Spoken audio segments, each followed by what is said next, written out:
Fellow Kenyans, today we mark exactly 1 year since Kenya recorded its first case of COVID-19 on the 12th of March 2020. The new global threat that was sweeping across the world had arrived at our doorstep. In its wake, the coronavirus has left our national consciousness wounded, as well as scarred, and has impacted every aspect of our life and has tested us all to the limit.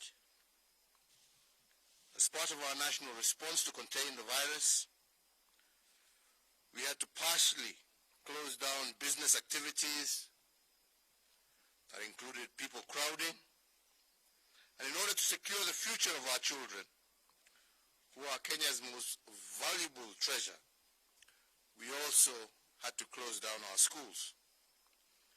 To preserve the lives of our loved ones,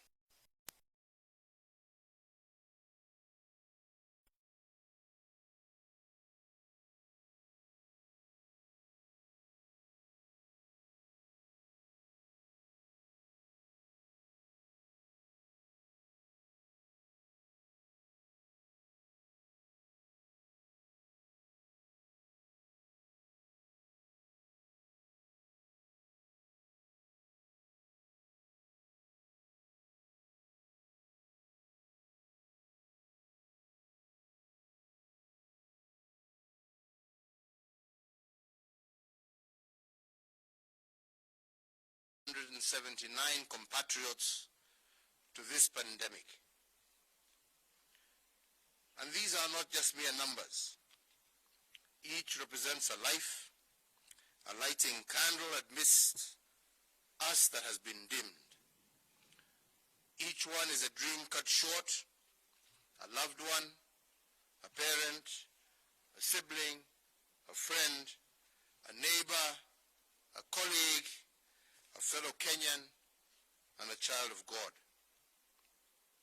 Similarly, the pandemic afflicted and wounded many businesses to the point of collapse. While some are in the mode of recovery, many also remained unbowed. Instead of giving in to the shock of lockdown and other COVID protocols, many businesses have decided to retool their business models and re-engineer their approach. Today, these enterprises, especially SMEs, have sprung back with incredible innovations, capable of anticipating and responding to market shocks. The county governments have also equally been affected. COVID has threatened to overstretch our county health infrastructure. However, and I want to thank these men and women behind me for the strength they have shown, they too have remained strong and unbowed. We have worked together with them, and together with them, we have expanded their health facilities to a level that is unprecedented since our independence. And now, once again working in concert with them, we are ready to roll out our universal healthcare coverage initiative. Fellow Kenyans, as I have said, we were wounded but unbowed in the last 1 year. And truth be told, we are yet to emerge from what I previously referred to as the fog of war. In addition, I called it a fog of war because the COVID enemy has remained unseen, and its theaters of war are still unidentified, and its rules of engagement are erratic, miscellaneous, and unwritten. What is worse is that the enemy has also developed mutations. If we were dealing with one variant of the virus in the last 1 year, a new strain has also emerged, or new strains have also emerged in Britain, in Brazil, and in Africa. We do not know to date how this will spread, nor do we know that the havoc that it can possibly rain on our population. In the face of this unparalleled enemy, therefore, the approach of both the national as well as county governments has been that of speedy action. And we have chosen this approach because an average plan executed with speed is superior to an excellent plan executed slowly. Because of our speedy approach, the multilateral agencies like the World Bank have credited our COVID containment success to swift policy action and bold program choices. However, our approach has also been a mixed bag of fortunes, because on the one side we have paid the high cost of bold decisions and profited from the benefits of swift action. Take the first 6 months of the pandemic, for instance. We imposed curfews, declared cessation of movement from certain counties like Nairobi and Mombasa, and enforced specific lockdowns in areas like Isli here in Nairobi. The cost of this bold decision to our economy was hefty. Nevertheless, the profit of the swift policy action is immeasurable in terms of the human lives saved. Fellow Kenyans, we tend to forget quickly. But let me remind you that experts had warned us that if we did not take bold actions, we would have approximately 1 million infections in Kenya today and 150,000 deaths. Other models had actually predicted even worse. In this regard, between protecting the economy and losing an average of 2,000 people daily, as per those projections, we, as a government, chose life over economy. The logic here, and has been for the last 1 year, was that you can always revive an economy, but you cannot revive a lost life. If you take care of the people, they will take care eventually and revive our economy. Last year, fellow Kenyans, the Kenyan economy was projected to grow by 6.2%, but it only grew by 0.6% because of the COVID-19 pandemic. This, fellow Kenyans, translates to a loss of approximately 560 billion Kenya shillings of GDP arising from the resultant economic downturn. And this is the price we had to pay in 2020 for the bold decisions that we made to contain this economic freefall. The profit we made as a nation from this swift action was the prevention of an average of 2,000 deaths per day and 1 million infections by Christmas of 2020. The opportunity cost of saving these lives was therefore the foregoing of Kenya shillings 560 billion of GDP in order to preserve life. And I personally believe that it was worth every single cent. In fact, data the world over indicates that our 0.6% growth rate and loss in GDP was an acceptable economic reality under COVID. If our economy grew by plus 0.6%, the global economy declined to negative 3.5%. That of the Euro area alone, which is our main trading partner, shrunk to negative 7.2%, and the United Kingdom shrunk by negative 10%. and most of sub-Saharan African economies also shrunk by 2.6%. This means that economies around the world shrunk, but Kenya did not, despite our major sacrifices. Fellow Kenyans, further projections indicate that in spite of the COVID plunge, our economy is likely to bounce back and grow by approximately 7% in the year 2021.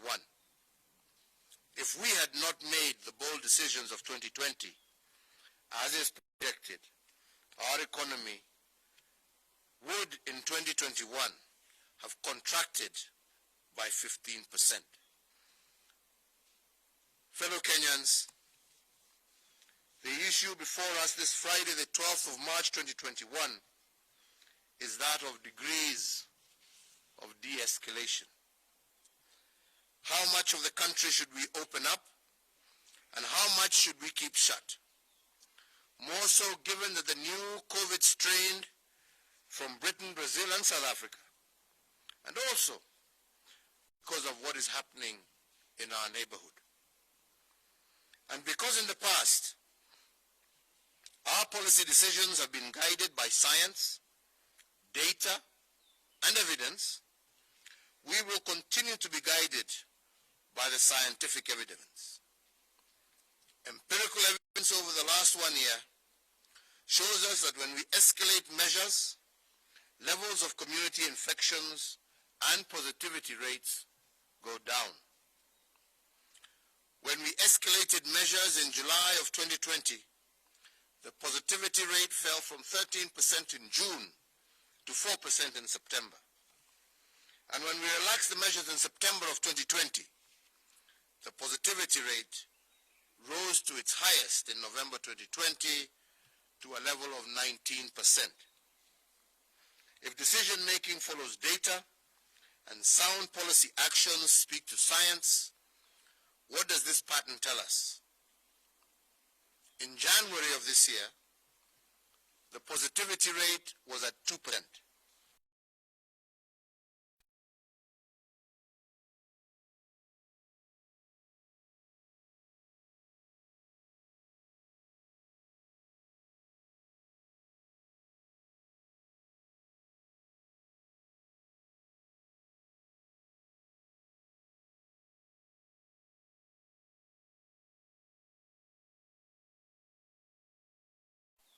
The Council of Governors, we today, in keeping with the recommendations of the National Emergency Response Committee on Coronavirus, issue the first coronavirus public order of 2021 as follows. Number one,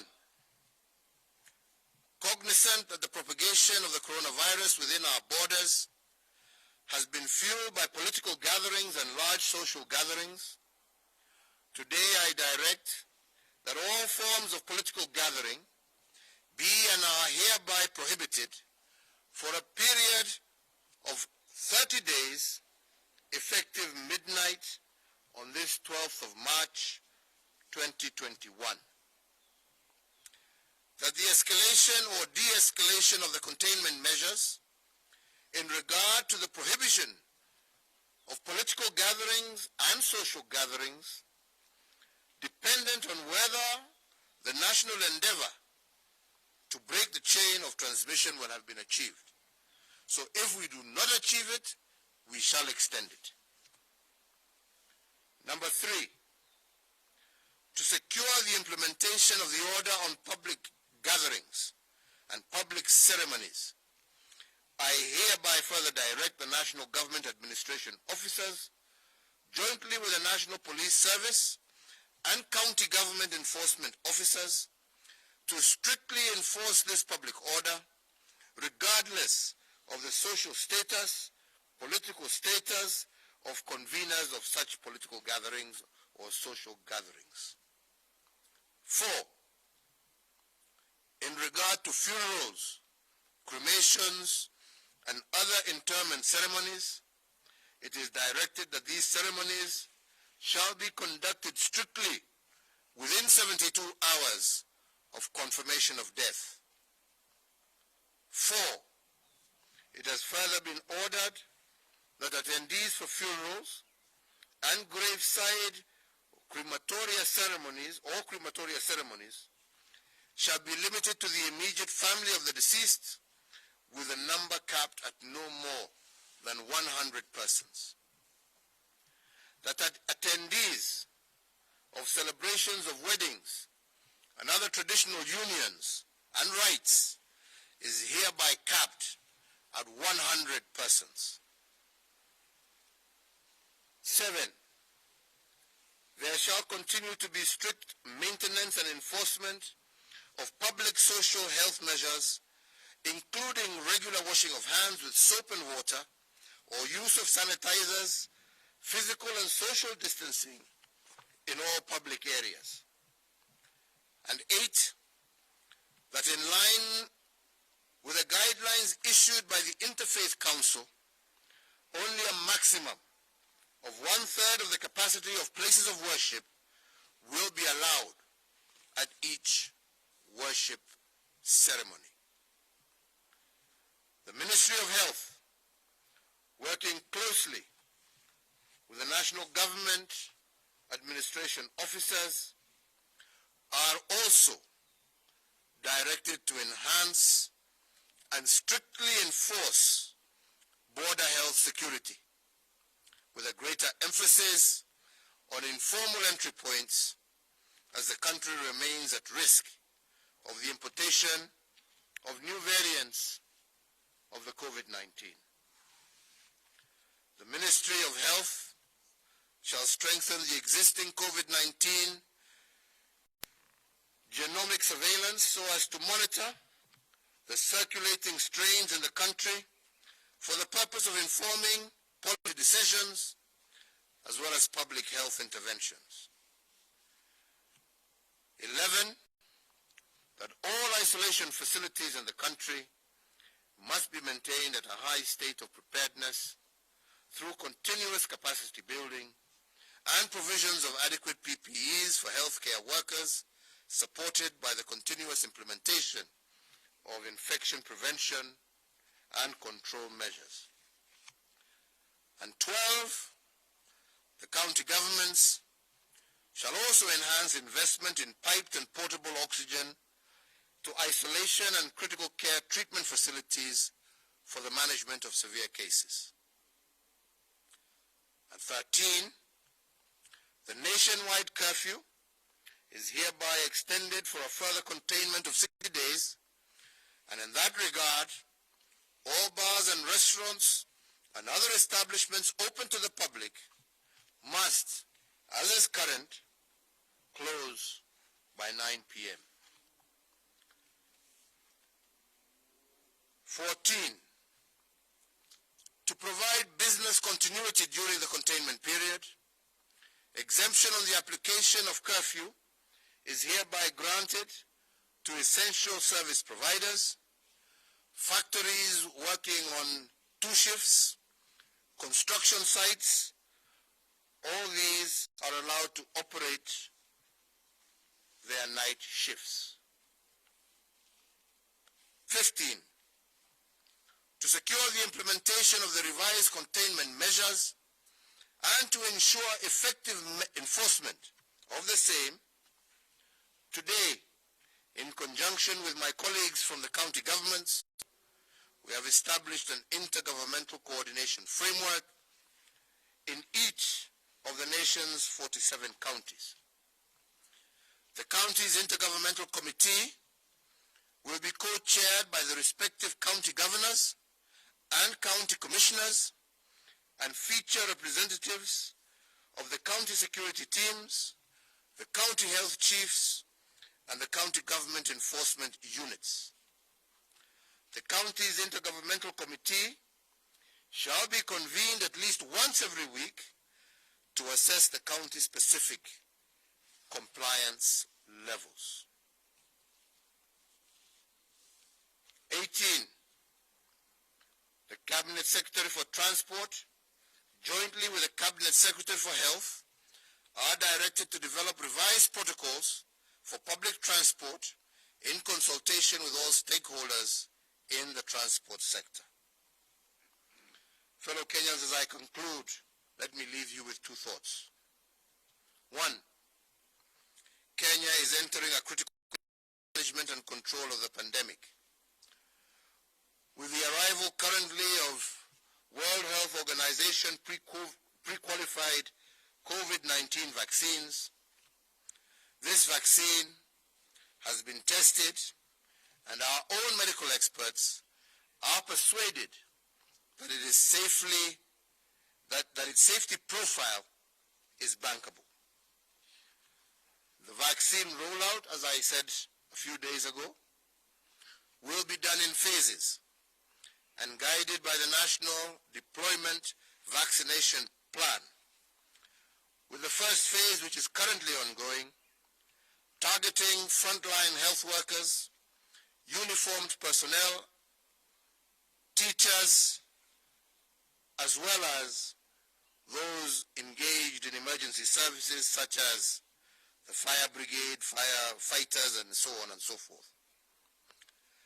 The second phase, which will also start immediately we receive our second consignment, will target the elderly people and those with pre-existing conditions.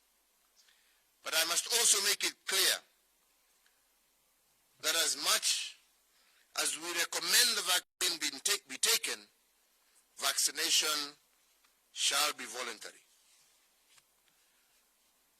The second thought I wish to leave you with has to do with what explains our success against this invisible enemy in the last 1 year. Fellow Kenyans, subconsciously, we have developed a culture of civic duty and responsibility. The culture of minding yourself and becoming your brother's keeper is getting entrenched as a norm and practice under COVID conditions. And this culture of civic responsibility may explain in part the drop of COVID positivity rate from 19% in November 2020 to 2% in January of this year. I must remind you that government will do its part to protect Kenyans, but the first line of defense against this invisible enemy is the people. If we exercise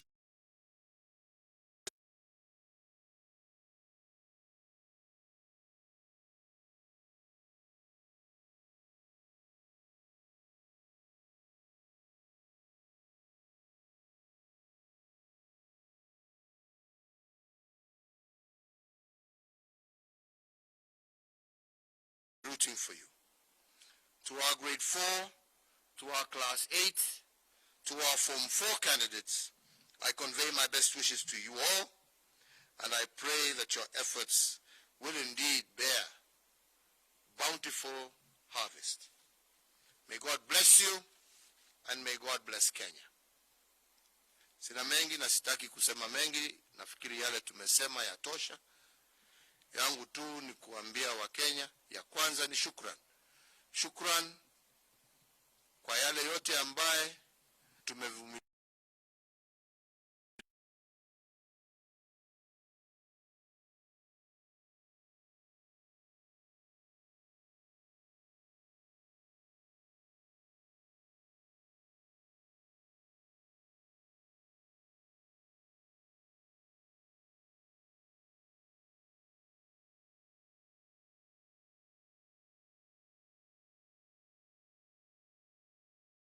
Kuendelea kuona uchumi wetu na wananchi wetu wakienda kazi.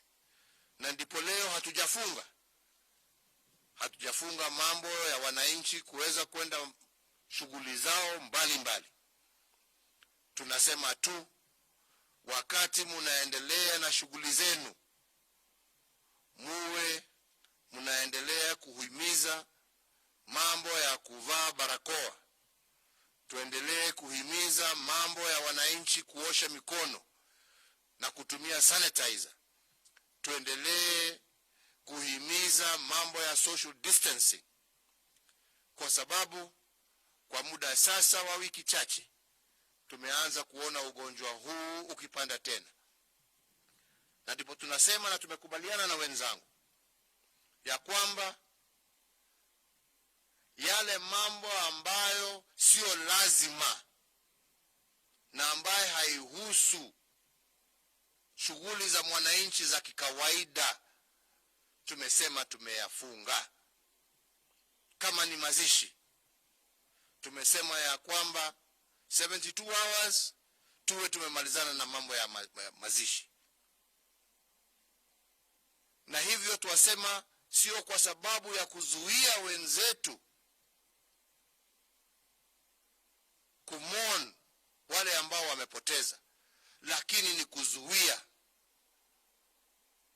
wengine wasiende matanga wajipate kwa shida, na hao pia tuwapoteze juu ya wale ambao walienda kuzika. Na ndipo tuwasema mazishi itakuwa ya kifamilia, na ndipo tuwasema hata kama ni harusi hatuzuii watu kuendelea na shughuli zao za harusi na mambo mengine, lakini pia tusiende kwa maharusi alafu kutoka harusi tuwaenda matanga. Harusi itakuwa ya familia na hakuna ambaye itazidi kama mazishi zaidi ya watu 100. Na hata sisi kama wanasiasa tukiwa kweli tunapenda wenzetu, Wakenya wenzetu, tuwache na tuwaruhusu waendelee na shughuli zao za kikawaida. Na hii mambo ya mikutano kutoka leo tumesema yamezimwa kwa muda wa siku 30 days tumefunga. Na hiyo ina apply kutoka kwangu kama rais mpaka kwa MCA kule chini na yeyote, na tumetoa hiyo kama amri, na tumekubaliana na wenzangu hapa ya kwamba yule ambaye atadhubutu kuvunja hiyo sheria, awe ni nani ama ni nani, ndio nasema mpaka mimi mwenyewe, awe ni nani ama ni nani, atashughulikiwa kulingana na sheria za taifa letu la Kenya.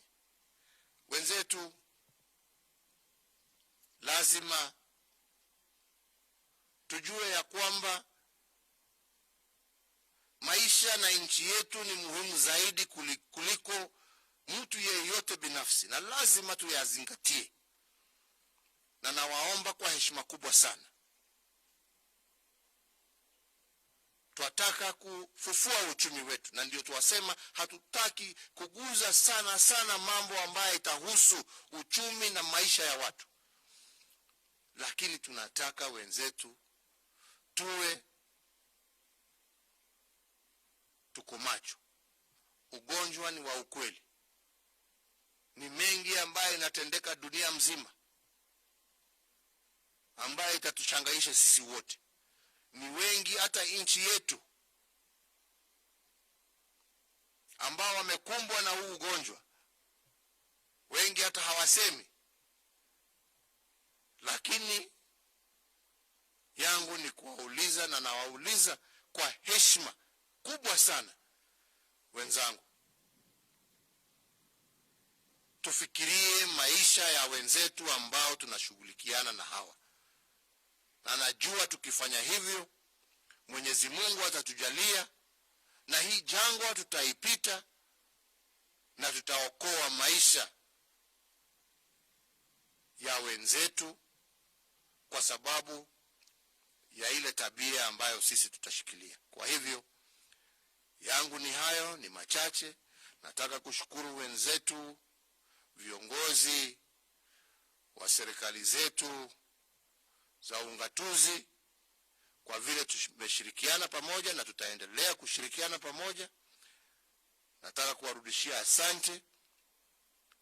Nataka kupongeza na niseme ilikuwa furaha yangu kufanya kazi pamoja na timu ambaye ilikuweko hapo awali ikiongozwa na gavana wa Kakamega, gavana Oparanya, na najua pia hata nyinyi ambao mmechukua usukani sasa, tutaendelea kufanya kazi hivyo hivyo kwa niaba ya wananchi wetu. Kwa hayo machache na mengi, ningependa tu nimpatie nafasi gavana wa Embu ambaye sasa ndio mwenyekiti wa Council of Governors aweze pia kutoa hotuba yake fupi, na ndio tumalizie hapo. Asanteni sana. Gavana, endelea. Asante sana Mtukufu Rais kwa kunipatia na hii fasi ya kuunga mkono kwa yale umesema. Tumeongea hapo ndani na tukakubaliana ile mambo yote umesema, na hii timu yangu hii ya county government tukiwa pamoja na the chairman ambao wako hapa of various committees pamoja na wenzangu ambaye hawako hapa, tutaendelea kusaidiana na national government vile wenzetu ambaye wametuachia madaraka vile mmekuwa mkifanya pamoja. Saidi tukianza na hii mambo ya corona, kwa sababu inaangamiza watu wetu zaidi, tutashirikiana pamoja ili watu wetu wapone na escape hii mambo ya COVID, tuende safari moja pamoja. Asante sana Rais Mtukufu. Uko na swali ama mmetosheka? Ametosheka. Mungu awabariki na walinde.